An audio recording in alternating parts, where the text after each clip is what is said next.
By the end of this video, you'll know why bringing up the fact that no human with dinosaur bones having ever been found together is actually an argument against evolution.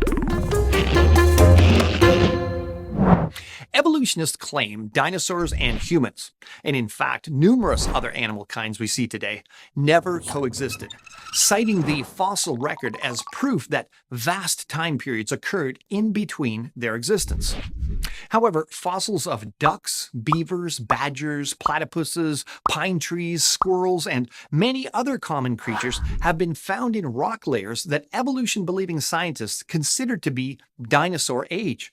All of which was unheard of when I was growing up because it means that they all lived at the same time. Biblical creationists believe the majority of the fossil record is the result of Noah's flood, which is why we find billions of dead things buried in sedimentary, waterborne layers worldwide.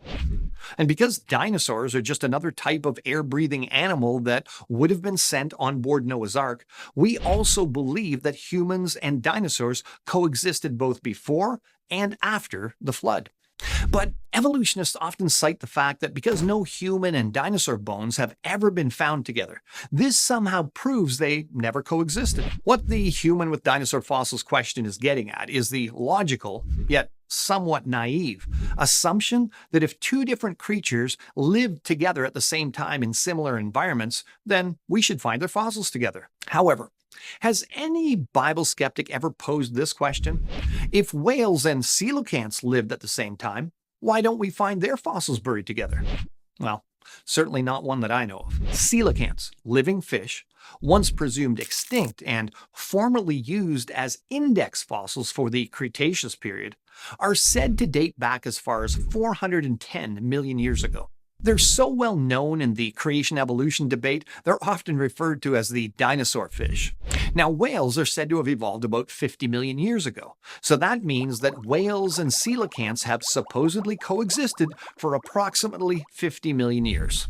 However, even though they live together now, and presumably did so throughout this supposed 50 million-year-old evolutionary timeline, with whales regularly passing through coelacanth territory in overlapping habitats constantly, no fossils with whales and coelacanths together have ever been found.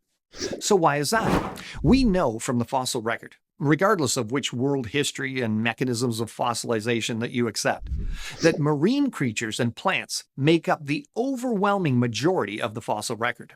95% of all fossils were shallow marine organisms. 95% of the remaining 5% were algae, plants, trees, and other invertebrates, including insects. So the facts show from a historical perspective, statistically, there's been a far greater probability of marine animals being fossilized than land creatures by orders of magnitude.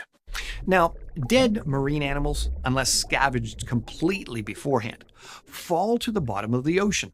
And theoretically, because there would have been billions of each creature produced during that amount of time, it's very reasonable to imagine many occasions for combined whale and coelacanth fossilization events to have happened in the imagined evolutionary timeline. However, not having found any together doesn't unequivocally prove that these creatures didn't coexist. It could just mean there simply never was a situation in which the two creatures were preserved together. Of course, the same statement can be logically applied to dinosaur and human remains as well. In fact, to an exponentially higher level of probability when comparing the two different historical accounts. Why? Well, the pool of potential candidates for the fossilization of any two creatures together in the biblical timeline is limited exclusively to the number immediately alive during the flood, which occurred for 1 year. However, the pool of creatures available for fossilization in the supposed 50 million years of evolutionary history is every coexisting animal ever produced during that time. So when comparing the probability of a human and dinosaur skeleton just happening to be deposited together during a mere 365 days versus the chances of a whale and a coelacanth being fossilized together for over 50 million years, the difference is enormous. We're talking about the difference between 365 days to produce a human with dinosaur fossil versus 18,250,000,000 days of potential permineralization of a coelacanth coelacanth and a cetacean together. By having to add millions of years to the equation, evolutionists have compounded their difficulty in explaining the very same argument exponentially. So, if skeptics insist that biblical history is suspect because we haven't found dinosaur and human fossils together, how much less viable is the story of evolution? Make it make sense.